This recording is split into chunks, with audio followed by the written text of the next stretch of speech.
उसी पार्क में अभी खड़ा हूँ, पानी की टंकी वाले पार्क में, जहाँ पर बेरोजगार शिक्षक बैठे हुए हैं। 24 घंटे हो गए हैं, पानी की टंकी पर चढ़े हुए 4 हैं, जिनमें से 2 महिला 2 पुरुष। हम इनसे बात करेंगे। हालांकि इनकी भी एनर्जी और शक्ति है पूरी तरह से खत्म हो गई, क्योंकि सुबह से कुछ खाया नहीं है, यानी कल से ही कुछ नहीं खाया इन्होंने। जो आए थे उसके बाद मुझे नहीं लगता इन्होंने खाया, क्योंकि हम दिन भर इनकी कवरेज की थी, और अभी भी इनका साफ कहना है कि कुछ खा नहीं रहे।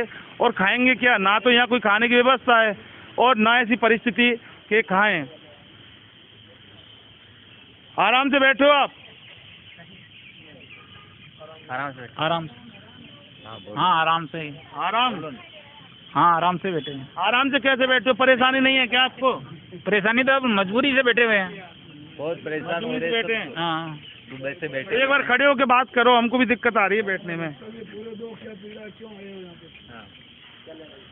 चलिए कोई नहीं, देखो मैं भी समझ सकता हूँ कि बिना खाए पिए आदमी की मुँह से वाकई बोली नहीं निकलती है। हाँ बोलो, आप बोलो कि सरकार से आपकी क्या बात हुई? सरकार से अभी तक कोई बात नहीं हुई है, और हम रोजगार के लिए राजस्थान समता सेवा नियम 2022 में सरकार हमें शामिल करे और हमें रोजगार दे, इस आशा के साथ हमने काफ़ी धरना प्रदर्शन किया था। कल भी धरना किया था, लेकिन सीएमओ में हम गए वहाँ सीएमआर में, लेकिन हमारी कोई बात नहीं मिली, कोई पॉजिटिव रेस्पॉन्स हमको नहीं मिला।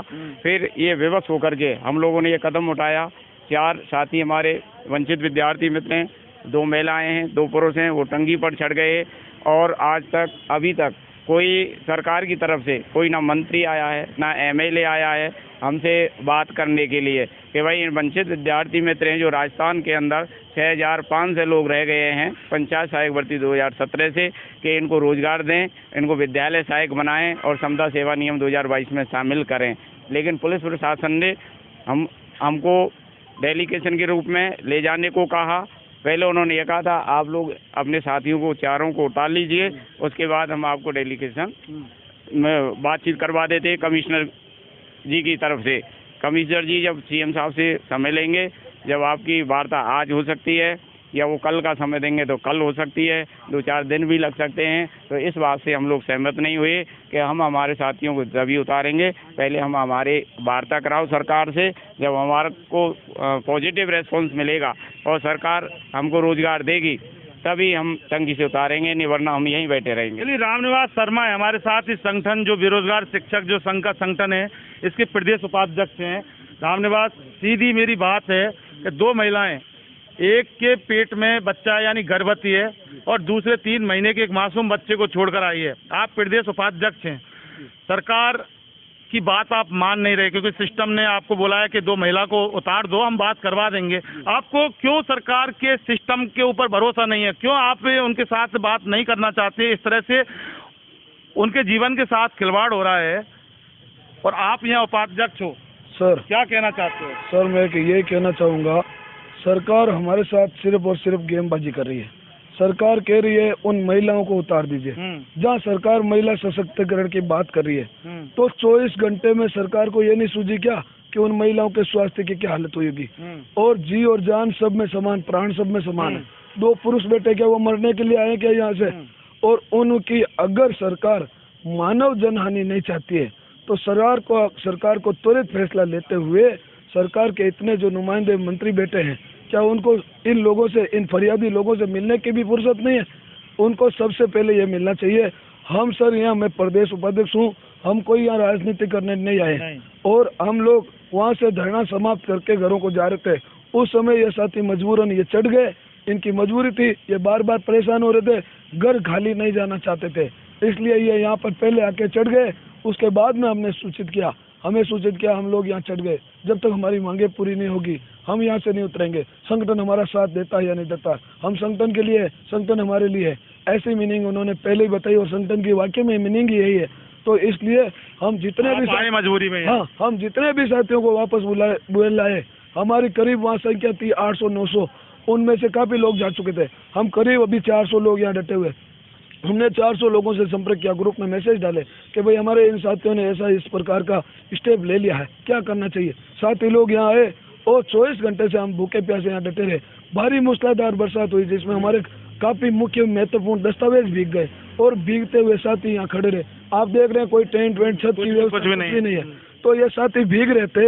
ये महिलाएं ऐसे ठंड से ठिठुर रही थी सर। ऐसे जो बरसात में आपको पता कंपकंपी होती है, महिलाएं थोड़ी और संवेदनशील होती है, इनको ज्यादा भीगने से सर्दी जुकाम की ऐसी प्रॉब्लम रहती है। आज सरकार अगर संवेदनशील होती तो अगर उन जो है गर्भवती महिलाओं को और जो माँ को, जो बच्चे को दूध पिलाने वाली माँ है, उनको हाथों हाथ, और कोई बड़ा मैटर नहीं है सर, हमारी जायज मांग है। हम सिर्फ रोजगार चाहते हैं। हमें ना नेट चाहिए, ना अग्निशमन यंत्र चाहिए, ना अरुण वरुण अश्रु गैस वाली गाड़ियाँ चाहिए। हम कल भी उनका विरोध किया था। हम यहाँ रोजगार लेने के लिए आए। हमारे साथ में कोई है ना इतना बड़ा छलावा नहीं किया जाए और नहीं हमारे इस आंदोलन को कुचलने की कोशिश की जाए। पुलिस प्रशासन ने हमारे साथ सपोर्ट तो किया, परंतु सरकार की हठधर्मिता के कारण सरकार कह रही है पहले इनको उतारो फिर हम डेलीगेशन सुनेंगे। हम कह रहे हैं पहले हमारा डेलीगेशन सुनो फिर हम है ना इनको उतारेंगे, क्योंकि हमारी बात सही है। हमें बार बार यहाँ से खदेड़ा गया। हम आज से पहले 20 धरने इस 4 साल में कर चुके हैं और 8000 के लगभग ज्ञापन दे चुके हैं। हमारी कहीं गलती नहीं है। हम रोजगार से बार बार सरकार के दरवक्त पर आकर के रोजगार मांगा हमने, परंतु सरकार कह रही है अब 4.5 साल बाद आप आए। तो ये सरकार अंधी है या गूंगी है, बेरी है या संवेदनहीन सरकार है? यानी कि आपकी बात अब इससे कम पे नहीं बनने वाली कि पहले आपको सरकार बुलाए, बात करे, आपकी बात मांगे, उसके बाद इनको उतारा जाए। बिल्कुल सर। और आपका ये कहना है कि सरकार ने बोला है कि 2 महिलाओं को तो उतार दो, लेकिन उनको जो आदमी, जो पुरुष हैं, वो नहीं दिखे, क्या वो मरने के लिए पैदा हुए हैं? और इसके बाद ये अग्निशमन अश्रु वरुण जो आप बोल रहे हो, ये गाड़ी आपको नहीं चाहिए और जो नेट सरकार की जो व्यवस्था है ये आपको नहीं चाहिए। काय के लिए सर? हम आपकी सुरक्षा के लिए। वे सुरक्षा तो सर ये तो कबूतर को जैसे जाल में फंसा है, जैसे चारों ओर जाल फैला के भी फंसा सकते हैं। उसको पहले दाना डाला जाता है, फिर उसको फंसा के उसका शिकार कर लिया जाता है। ये सिस्टम सरकार कर रही है। कबूतर समझ रही है सर? हाँ, सरकार कबूतर से भी गए गुजरा, हमें मुर्गी समझ रही है, जिनके ऊपर जो स्लो पॉइजन देके हमें मार रही है सर। ये हकीकत है सर। और हमारे ये साथी आज 2-2, 3-3 दिन से भूखे प्यासे और पिछले 15 सालों से शोषित और पीड़ित है। सरकार आखिर हम क्या बेरोजगार है? सिर्फ हमारी ये गलती, हम बेरोजगार हैं। हमारे पास पढ़ाने का अनुभव है, हमारे पास BA BEd डिग्री है। सरकार शिथिलता देते हुए 54 साल वालों को रोजगार दे सकती है, नौकरी में ले सकती है, बैकडोर एंट्री दे रही है। रिटायर्ड जो वो होते हैं उनको रिटायर्ड करवाने के बाद उनको दोबारा नौकरी दे देती है। वो नहीं है। जो लोग संविदा में पहले थे और वो हट गए, और उसके बाद में अभी सरकार ने संविदा सेवा नियम 2000 रूल 22 निकाला था, उसमें 21 से 40 वर्ष की आयु सीमा डाली थी। अब कुछ लोग जो संविदा कर्मी थे पूर्व में, उनकी आयु किसी की 57 साल है, किसी की 52 साल है। वो लोग बोल रहे हैं हम तो इस संविदा नियम से बाहर जा रहे हैं, हमें कैसे रोजगार मिलेगा? सरकार ने बैकडोर एंट्री देने के लिए क्या किया?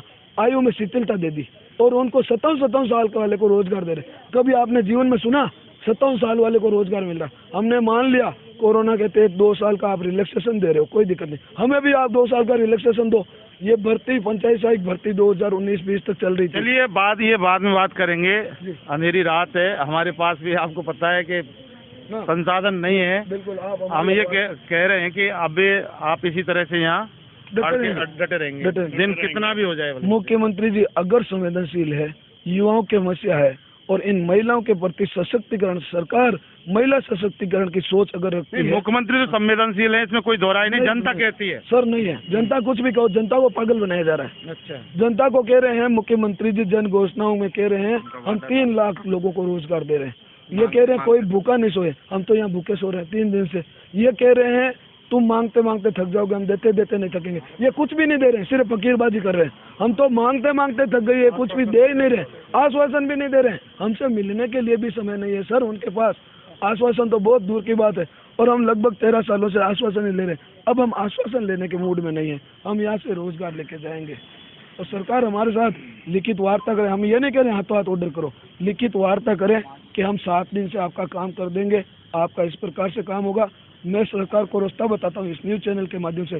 सरकार बीकानेर से हमारे प्रपोजल तैयार करें, हमारी एग्जैक्ट संख्या नापे और उसके बाद में वो पंचायत सहायक भर्ती के अंदर 4000 पोस्टें खाली पड़ी है और 9 कर्मोन्नत जो पंचायतें हैं 3000, करीब ऐसे करके 7000 पंचायतें पड़ी है, जिनके अंदर अगर सरकार खपाना चाहती है तो 8,000 कर्मचारियों को खपा सकती है। ये सरकार पर निर्भर करता है वो कैसे रोजगार दे। सरकार एन के प्रकार सामदेव दंड वेंद लगा करके हमें रोजगार दे, हमारी यही कामना और हमारी यही मांग है। जब तक ये मांग पूरी नहीं होगी हम यहाँ से नहीं हटेंगे। यानी सरकार को भी पूरा रूट मैप बता दिया है इन्होंने, लेकिन वाकई अब मामला बहुत बद से बदतर हालात होते जा रहे हैं। हमारा तो सिर्फ आज भी हम भी यही कहेंगे, जो सरकार ने कहा है इनको जो टंकी पर चढ़ रहे हैं इनको उतार लेना चाहिए, क्योंकि महिलाओं की भी स्थिति ज़्यादा खराब है और जो पुरुष हैं उनकी भी स्थिति खराब है। बाकी इनकी इच्छा है, आंदोलन ये कर रहे हैं, नौकरी इनको चाहिए। हमारा काम है आवाज़ बनने का, और हम ये आम जनता हैं, आज भी अंधेरे में खड़े हैं और कल भी हमने रात को भी इनकी कवरेज की थी और इन्होंने जो कहा है हमारे चैनल पर बोल दिया है। बाकी सरकार को फैसला करना है, सरकार की जनता है, इन्होंने सरकार को चुना है, आगे भी सरकार को इनको ही चुनना है, तो जो भी फैसला होगा ये आपस में कर सकते हैं। तो हमारे साथ हमारे पास में करीब 7.5 लाख का वोट बैंक है, हमारी 6,500 7,000 की संख्या है। सर, एक विद्यार्थी मित्र को अगर 100 मतदान उसके परिवार के, उसके ससुराल के, उसके नाती दोस्तों के 100 मत तो वो लेके आ सकता है। 100 से आप 7,000 को गुणा कीजिए, लगभग 7 लाख की वोट बैंक है। मुख्यमंत्री जी, आप किसी भी एंगल से देख लीजिए, ये आपके लिए खजाना साबित हो सकता है। ये कर्मचारी, अगर आपने इनको रोजगार दे दिया तो आपके सरकार की पुनरावृत्ति हो सकती है। मुख्यमंत्री जी, एक वोट की कीमत क्या होती है सीपी जोशी जी से जाने, उनको पता है। एक वोट से हार भी सकते हैं, एक वोट से जीत भी सकते हैं, इसलिए उनको मालूम है एक वोट का मूल्य। मुख्यमंत्री जी, 7 लाख वोट तो बहुत ज्यादा होते हैं। आप इस इन्वेस्टिमेशन को, इसको आप फिर से एक बार सोच लेना। ऐसा अपॉर्चुनिटी मुख्यमंत्री जी आपकी सरकार की वापसी के लिए दोबारा नहीं मिलेगी।